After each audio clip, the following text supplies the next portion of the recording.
आप देख रहे हैं धा न्यूज और मैं हूं अभिषेक मिश्रा।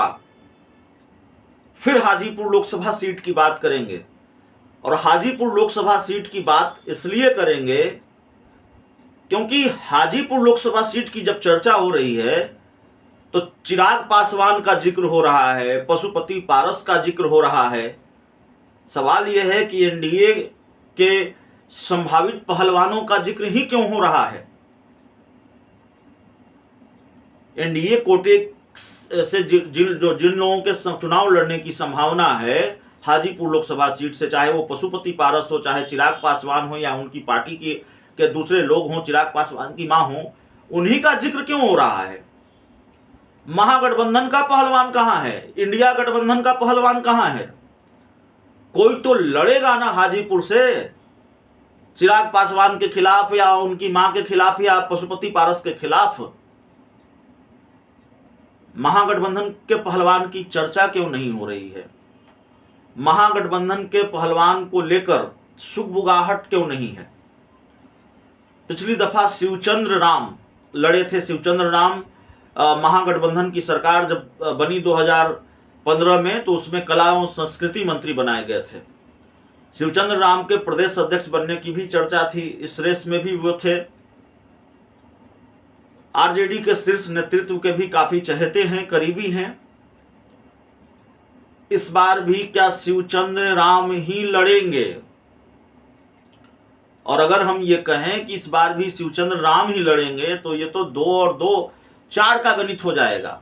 राजनीति में तो 2 और 2 4 का गणित होता नहीं है भाई। जो बात आसानी से समझ में आए वो राजनीति नहीं है।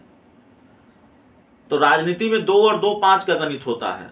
तो अब सवाल यह है कि शिवचंद्र राम ही लड़ेंगे या कोई और पहलवान आएगा, कोई दूसरा पहलवान आएगा। उस पहलवान के बारे में भी हम आपको बताते हैं।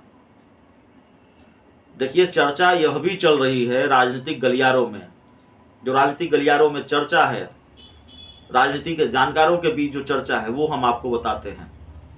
चर्चा यह भी चल रही है कि हो सकता है महागठबंधन से कोई पहलवान हो ही ना।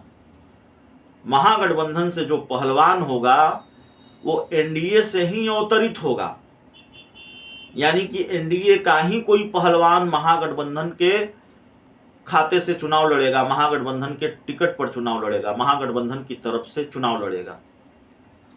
हाजीपुर में इस बार बोरो प्लेयर उतारने की तैयारी है महागठबंधन का। ये खेल है हाजीपुर में। हाजीपुर लोकसभा सीट से इस बार महागठबंधन बोरो प्लेयर उतारेगा, इस बात की संभावना है। अब सवाल यह है कि बोरो प्लेयर कौन होगा। पशुपति पारस हो सकते हैं अगर भारतीय जनता पार्टी ने उनको झटका दिया, भारतीय जनता पार्टी ने उनसे ये सीट छीनी, या जिस तरह से पशुपति पारस अपनी सभी सिटिंग सीटों को लेकर अड़े हुए हैं। और अगर वो नहीं माने, बीजेपी ने उनकी डिमांड नहीं मानी और बीजेपी ने अगर उनकी डिमांड नहीं मानी और बीजेपी पशुपति पारस को मनाने में भी कामयाब नहीं रही, तो फिर नीतीश कुमार की नज़र पशुपति पारस पर है। नीतीश कुमार यह कह भी चुके हैं कि अभी तो एनडीए गठबंधन के लोग भी आएंगे, तो क्या बिहार में भी आएंगे। तो क्या पशुपति पारस ही वो बोरो प्लेयर होंगे महागठबंधन के जो हाजीपुर लोकसभा सीट से चुनाव लड़ेंगे। यह भी अपने आप में एक सवाल है और ये चर्चा चल रही है। इसको बहुत हल्के में लेने की जरूरत नहीं है। तो पशुपति पारस के लिए रास्ता खुला है, उनके दोनों हाथ में लड्डू है। बीजेपी से न सही, महागठबंधन से सही, लेकिन वो लड़ेंगे हाजीपुर से। चलिए, इस रिपोर्ट में इतना ही। बहुत बहुत धन्यवाद।